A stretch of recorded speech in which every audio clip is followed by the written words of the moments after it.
I'm Gerry Price and I'm here at my nursery at Fakenham Farm in St Helens. You might be able to hear the animals in the background.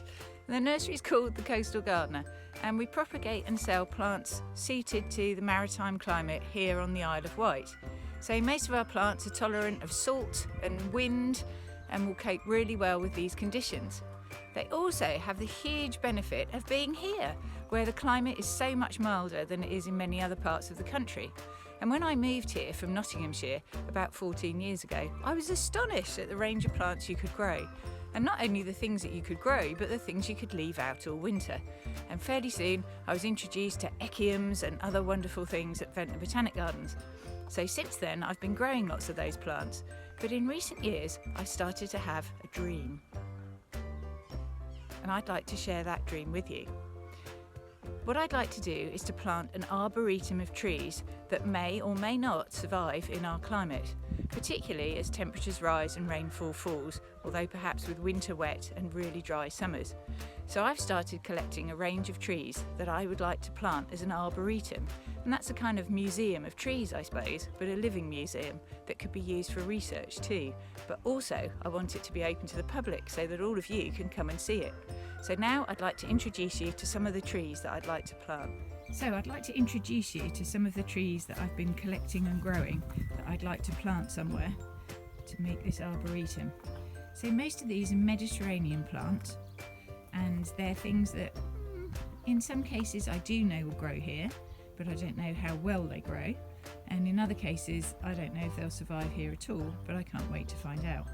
So as a general rule of thumb, it's good to give plants a couple of years with protection before you do plant them out, because by then they'll be a bit stronger. So I've been collecting trees, I've been collecting seed and growing them on, and I'm just going to tell you about some of the benefits of those different methods. So just a quick introduction to each plant. So this is a strawberry tree. So you often see these in the Mediterranean, and the fruits are made to make a liqueur. So perhaps the arboretum one day could be productive as well. Who knows, maybe it will change our farming of the kinds of things that we grow. So behind it we've got a locrat, another edible. Now we know these are really tolerant to coastal conditions, and I know that they'll survive the winters here, but I don't know how well they fruit, so that would be interesting. And then next to it we have an avocado. Now I grew this little avocado from a stone. I just put the stone in a pot of compost, kept it warm and moist, and it germinated really quickly, and now I've got this lovely healthy tree which is about 40 centimetres tall. Now I know these will survive on the island, and I know that in London there's an amazing plant, if you go on YouTube I'm sure you can find it, that fruits really heavily, loads of avocados on it every year.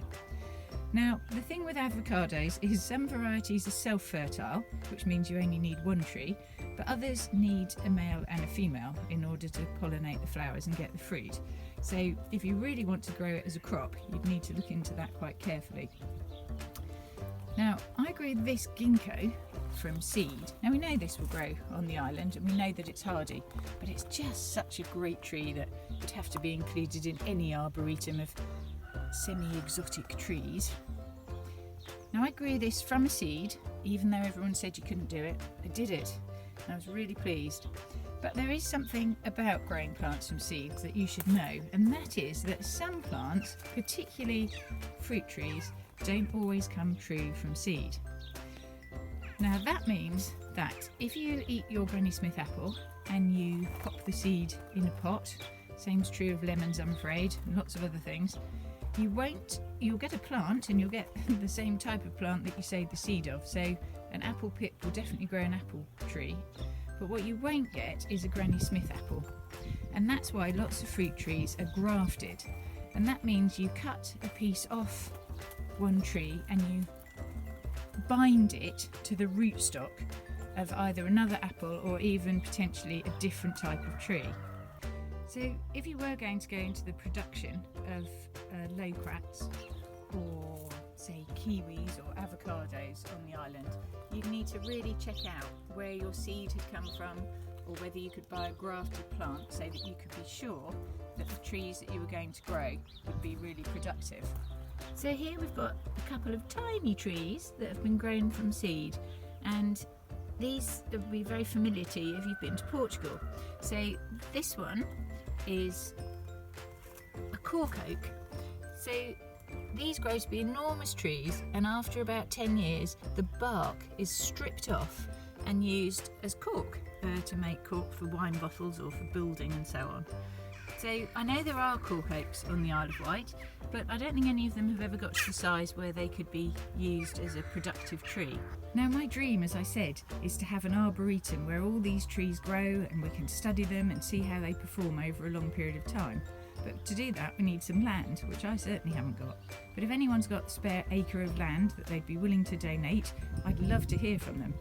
Alternatively, it crosses my mind that maybe, more realistically, we could plant these all over the place across the island and keep tabs on them and see how they do. So if any of you might be interested in adopting one or two of these trees to see how they perform over the long term, get in touch with me and we'll see what we can do. So I look forward to hearing from you. Thanks for watching. Bye.